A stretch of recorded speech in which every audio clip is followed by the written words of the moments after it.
Hello students, आपके अपने इस चैनल इंडियन एजुकेशन यूनियन पे आपका स्वागत है। आज के लेक्चर में हम अविकारी शब्द का समुच्चय बोधक को डिस्कस करेंगे। लास्ट लेक्चर में हमने क्रिया विशेषण किया था। आई होप कि आप सभी ने वो लेक्चर देख लिया होगा और आपको समझ आ गया होगा। आज हम करेंगे समुच्चय बोधक। तो सबसे पहले समुच्चय बोधक होता क्या है। ऐसे शब्द दो या दो से अधिक शब्द वाक्य या वाक्यांशों के जोड़ने का काम करता है। मतलब समुच्चय बोधक दो शब्दों, वाक्यों या वाक्यांशों को जोड़ता है। इसे योजक भी कहा जाता है। तो समुच्चय बोधक का दूसरा नाम क्या है? योजक। तो हम देखते हैं कि समुच्चय बोधक शब्द कौन कौन से हैं। जैसे और, वह, एवं, तथा, या, अथवा, किंतु, परंतु, की, क्योंकि, जो कि इत्यादि। जो ऐसे वर्ड्स है वो क्या है? समुच्चय बोधक या योजक, जो दो या दो से अधिक शब्द, वाक्यों या वाक्यांशों को जोड़ते हैं। हम उदाहरण से इसे समझते हैं। जैसे रोहिणी और मोहिनी दोनों बहनें हैं। तो रोहिणी और मोहिनी को कौन जोड़ रहा है आपस में? और। तो यहाँ और क्या है? समुच्चय बोधक। तो नेक्स्ट हमारे पास है समुच्चय बोधक के भेद।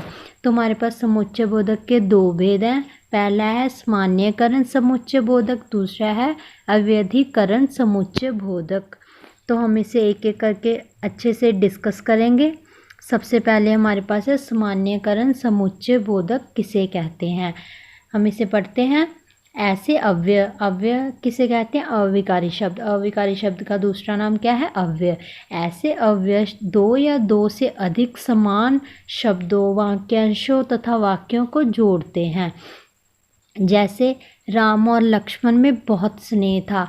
और यहाँ राम और लक्ष्मण को कौन जोड़ा है? और। तो जो और क्या है वो हमारे पास सामान्यकरण समुच्चय बोधक। तो आगे हम देखते हैं सामान्यकरण समुच्चय बोधक के भेद कितने हैं। तो इसके चार भेद हैं।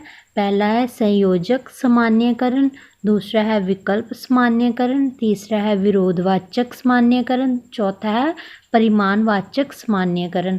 तो आइए हम सभी को एक एक करके पढ़ते हैं। सबसे पहले हमारे पास है संयोजक सामान्यकरण समुच्चय बोधक। जो समुच्चय बोधक शब्द दो वाक्यों या वाक्यांशों को आपस में जोड़ने का काम करता है। इसे हम एग्जाम्पल से समझते हैं। जैसे बड़े एवं छोटे सभी को प्यार करना चाहिए।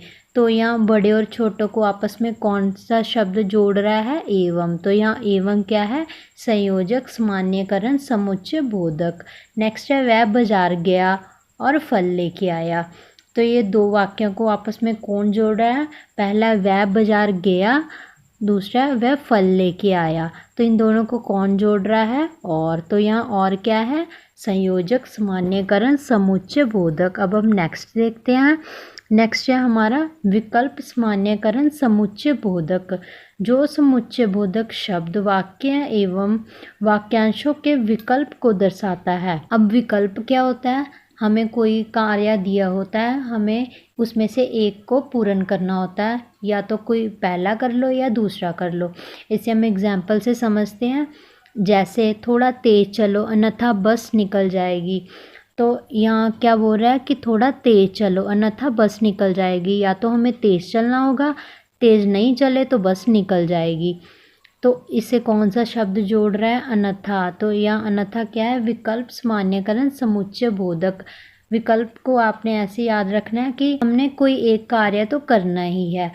नेक्स्ट देखते हैं हम। तुम या तो फल ले लो या सब्जियां। मतलब इसमें विकल्प क्या है? फल और सब्जियां। तो इन दोनों को क्या कौन सा शब्द जोड़ रहा है? या। तो यहाँ हमारे पास क्या है? विकल्प सामान्यकरण समुच्चय बोधक। तो नेक्स्ट हमारे पास है विरोध सामान्यकरण समुच्चय बोधक। तो हम देखते हैं जो समुच्चय बोधक शब्द पहले वाक्य के अर्थ का विरोध प्रकट करें। तो विरोध से हमें पता चल जाता है इसमें कोई ना कोई हमारे पास नेगेटिव वर्ड जरूर होता है। आपको ये याद रखना है। हम इसे एग्जाम्पल से समझते हैं। जैसे कोशिश तो बहुत की परंतु उसे नहीं बचा सके। तो पहला क्या है? हमने कोशिश तो बहुत की जितनी हम कर सकते थे, परंतु उसे बचा नहीं सके, पर वो बच नहीं सके। तो यहाँ दोनों को हमारा जोड़ने वाला शब्द कौन सा है? परंतु। तो हमारे पास परंतु क्या है? विरोधवाचक सामान्यकरण समुच्चय बोधक। तो हमने कोशिश तो पूरी की, परंतु उसका रिजल्ट है जो हमारे पास नेगेटिव आया। तो नेक्स्ट है, उसने तेजी दिखाई लेकिन प्रथम ना आ सकी। उसने तेजी तो दिखाई कि जितनी वो दिखा सकती थी, परंतु वह क्या? प्रथम ना आ सकी। उसका रिजल्ट क्या? प्रथम नहीं आ सकी वो, उसका रिजल्ट नेगेटिव है। तो इन दोनों शब्दों को कौन जोड़ रहा है? लेकिन। तो यहाँ हमारे पास लेकिन क्या है? विरोधवाचक सामान्यकरण समुच्चय बोधक। तो नेक्स्ट हमारे पास है परिमाणवाचक सामान्यकरण समुच्चय बोधक। जो समुच्चय बोधक शब्द एक वाक्य के परिमाण की ओर संकेत करते हैं, यानी दो उपवाक्यों को पहले जोड़ते हैं एवं जोड़ने के बाद दोनों वाक्यों के परिमाण का हमें ज्ञान होता है, उसे क्या कहते हैं? परिमाण सामान्यकरण समुच्चय बोधक। तो इसे हम एग्जाम्पल से समझते हैं। जैसे उसने सबसे हटकर काम किया, परिमाण स्वरूप उसे पहचान मिली। तो विरोधवाचक में क्या था कि हमारे पास रिजल्ट जो था नेगेटिव आता था, और इसमें क्या है हमारे पास? उसने सबसे हटकर काम किया, तो उसने हटकर सबसे अलग सबसे काम किया, परिणाम स्वरूप उसे पहचान भी मिल गई। तो यहाँ परिणाम स्वरूप क्या है? दोनों को जोड़ने वाला शब्द है, मतलब परिणाम वाचक सामान्यकरण समुच्चय बोधक जो दोनों को जोड़ रहा है। तो नेक्स्ट हमारे पास है व्यधिकरण समुच्चय बोधक, जो समुच्चय बोधक का दूसरा भेद है। अब हम उसे स्टार्ट करेंगे। जो अव्यय शब्द एक या एक से अधिक आश्रित उपवाक्यों को प्रधान उपवाक्यों से जोड़ते हैं, उसे हम क्या कहते हैं? अव्यधिकरण समुच्चय बोधक। तो नेक्स्ट है हमारे पास अव्यधिकरण समुच्चय बोधक के आगे 4 भेद हैं। तो वो कौन से हैं? कारणवाचक, संकेतवाचक, परिणाम स्वरूप वाचक और उद्देश्यवाचक।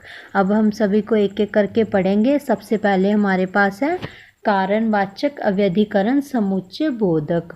जिस समुच्चय बोधक शब्द द्वारा वाक्यों में कार्य के कारण का बोध हो, मतलब जो भी हम कार्य करते हैं उसका हमें कारण का ज्ञान हो, उसे क्या कहते हैं? कारणवाचक अव्यधिकरण समुच्चय बोधक। तो इसे हम एग्जाम्पल से समझते हैं। जैसे तुम वहाँ नहीं जा सकते क्योंकि तुम अभी बच्चे हो। तो वहाँ पहला हमारे पास वाक्य क्या है? तुम वहाँ नहीं जा सकते। क्यों? क्योंकि तुम अभी छोटे हो। तो इसका हमें रीज़न भी साथ बताया गया है कि तुम अभी छोटे हो।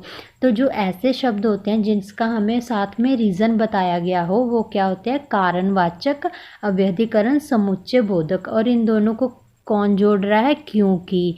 तो यहाँ क्योंकि क्या है? कारणवाचक अव्यधिकरण समुच्चय बोधक। तो नेक्स्ट है वह बहुत सुशील है इसलिए मुझे पसंद है। तो वह मुझे क्यों पसंद है? क्योंकि वह बहुत सुशील है। इसका रीज़न हमें बताया गया है कि वह बहुत सुशील है इसलिए मुझे पसंद है। तो इसीलिए क्या है? इन दोनों को जोड़ रहा है। तो क्या है ये? कारणवाचक अव्यधिकरण समुच्चय बोधक। तो नेक्स्ट हमारे पास है संकेतवाचक अव्यधिकरण समुच्चय बोधक। जो समुच्चय बोधक शब्द किसी संकेत या अर्थ की ओर संकेत करते हैं। तो चलिए हम इसे एग्जाम्पल से समझते हैं। जैसे ज़िंदगी में सफल होना है तो मेहनत करो। तो यहाँ क्या है हमारे पास? ज़िंदगी में सफल होना है, सफल किसकी ओर संकेत कर रहा है? मेहनत की ओर। अगर हमने मेहनत तो करनी होगी अगर हमने ज़िंदगी में सफल होना है। तो इन दोनों को कौन जोड़ रहा है? तो यह हमारे पास तो क्या है? संकेतवाचक अव्यधिकरण समुच्चय बोधक। नेक्स्ट है अगर मुझे वह नहीं मिला तो मैं वापस आ जाऊँगा। तो हमारे पास फर्स्ट क्या है? अगर मुझे वह नहीं मिला, तो इसका संकेत क्या हो रहा है? कि मैं वापस आ जाऊंगा। अगर मुझे मिल गया तो मैं नहीं आऊँगा। तो क्या है हमारे पास? संकेतवाचक अव्यधिकरण समुच्चय बोधक, जिसमें हमें अर्थ की ओर संकेत मिलता है। तो नेक्स्ट है हमारे पास स्वरूप अव्यधिकरण समुच्चय बोधक। जिस समुच्चय बोधक का प्रयोग पहले प्रयुक्त शब्द का वाक्यांश का अर्थ स्पष्ट करने के लिए किया जाता है, मतलब जिन शब्दों के मुख्य वाक्य का अर्थ स्पष्ट हो उसे हम कहते हैं। तो हम इसे एग्जाम्पल से समझते हैं, आपको अच्छे से समझ आएगा। जैसे तुम्हारा चेहरा ऐसा लग रहा है जैसे कोई चांद हो। इशारा किसकी तरफ जा रहा है? चेहरे का चांद की ओर। तो इन दोनों को कौन जोड़ रहा है? जैसे। तो जैसे यहाँ क्या है हमारे पास? स्वरूपवाचक अवैधिकरण समुच्चय बोधक, जो चेहरे को चांद की और संकेत कर रहा है कि जो चेहरा है वो ऐसा लग रहा है जैसे चांद हो। तो नेक्स्ट हमारे पास है उद्देश्यवाचक अवैधिकरण समुच्चय बोधक, जिस समुच्चय बोधक द्वारा किसी कार्य को करने का उद्देश्य का बोध हो, मतलब जो भी हम कार्य करते हैं उसका हमें उद्देश्य का ज्ञान हो, उद्देश्य हमें पता हो। तो इसे हम एग्जाम्पल से समझते हैं। जैसे मैंने ये सब इसीलिए किया कि वह जल्दी आए। तो मैंने यह क्यों किया? क्योंकि वह जल्दी आए। तो इसीलिए क्या है? उद्देश्यवाचक अवैधिकरण समुच्चय बोधक जो दोनों को जोड़ रहा है। तो अब हम कुछ MCQ टाइप क्वेश्चन करेंगे जो कि आपके एग्ज़ाम्स के पॉइंट ऑफ व्यू से बहुत ही महत्वपूर्ण है। तो स्टूडेंट्स, आपको सबसे पहले थ्योरी को ध्यान से पढ़ना होगा, उसके बाद आप MCQ टाइप क्वेश्चन सॉल्व करें और आपको सॉल्व करने में कोई भी दिक्कत नहीं हो सकती। तो फर्स्ट क्वेश्चन हमारे पास है, दो वाक्यों को जोड़ने वाले शब्द को कहते हैं। तो हमारे पास ऑप्शन है संज्ञा, समुच्चय बोधक, सर्वनाम और संबंध बोधक। तो हमारा राइट ऑप्शन क्या है? समुच्चय बोधक। तो नेक्स्ट क्वेश्चन है हमारा, समुच्चय बोधक के भेद हैं 2, 3, 4 और 5। तो हमारा राइट ऑप्शन क्या है? 2। और जो हमारे 2 भेद हैं उनके आगे 4 4 भेद हैं। तो नेक्स्ट है हमारा, अगर सावधान रहते तो गिरते नहीं, कौन सा समुच्चय बोधक का भेद है? तो हमने इधर भेद बताना है। तो हमारे पास ऑप्शन है कारणवाचक समुच्चय बोधक, स्वरूपवाचक समुच्चय बोधक, उद्देश्यवाचक समुच्चय बोधक और संकेतवाचक समुच्चय बोधक। तो हमारा राइट ऑप्शन क्या है? संकेतवाचक समुच्चय बोधक की हमें यहाँ संकेत किया गया है, अगर सावधान रहते तो गिरते नहीं। तो नेक्स्ट हमारे पास है, यह काम आसान था पर मुझसे नहीं हुआ, इनमें से कौन सा समुच्चय बोधक का उदाहरण है?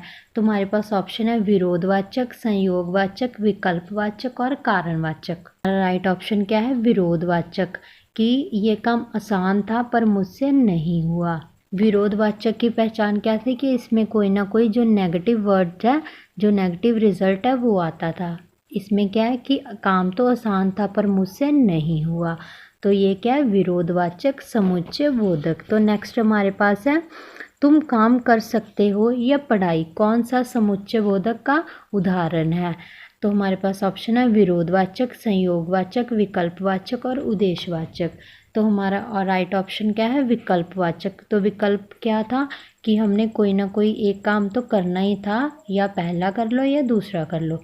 तो इसमें भी हमें यही है, तुम काम कर सकते हो या पढ़ाई। तो हमने 2 ऑप्शन है हमारे पास, काम या पढ़ाई। तो ये क्या है? विकल्पवाचक समुच्चय बोधक। तो नेक्स्ट है, तुम मेरी सहायता करोगे इसलिए मैं आपके पास आया हूँ। तो हमारे पास ऑप्शन है परिमाणवाचक, संयोगवाचक, विकल्पवाचक और उद्देश्यवाचक। तो इसमें हमारा राइट ऑप्शन क्या है? परिमाणवाचक, कि मुझे पता था कि तुम मेरी सहायता या हेल्प ज़रूर करोगे इसलिए मैं आपके पास आया हूँ। तो इसने रीज़न भी यहाँ बता दिया कि मैं आपके पास तभी आया हूँ क्योंकि मुझे यकीन था कि आप मेरी हेल्प ज़रूर करोगे। तो स्टूडेंट, हमारा आज का लेक्चर यहीं ख़त्म होता है। आई होप कि आप सभी को आज का लेक्चर अच्छा लगा होगा और समझ आया होगा। अगर फिर भी किसी स्टूडेंट को कोई भी क्वेश्चन करने में दिक्कत है या कोई भी डाउट है तो आप हमसे कंसल्ट कर सकते हैं। और जो भी स्टूडेंट व्हाट्सएप और टेलीग्राम ग्रुप में ज्वाइन नहीं है, ज्वाइन होना चाहते हैं, तो उसका लिंक आपको डिस्क्रिप्शन बॉक्स में मिल जाएगा। स्टूडेंट, सबसे पहले आपको थ्योरी को अच्छे से करना होगा। अगर आपको थ्योरी अच्छे से हो गई तो आपको कोई भी MCQ टाइप क्वेश्चन करने में दिक्कत नहीं हो सकती। और हमारी जो करंट अफेयर की क्लासेस अब वो भी स्टार्ट हो चुकी हैं। आई होप कि आप सभी वो क्लासेस अटेंड कर रहे हैं जो कि आपके एग्ज़ाम्स में बहुत हेल्पफुल रहने वाली है। मिलते हैं नेक्स्ट वीडियो में। Thank you.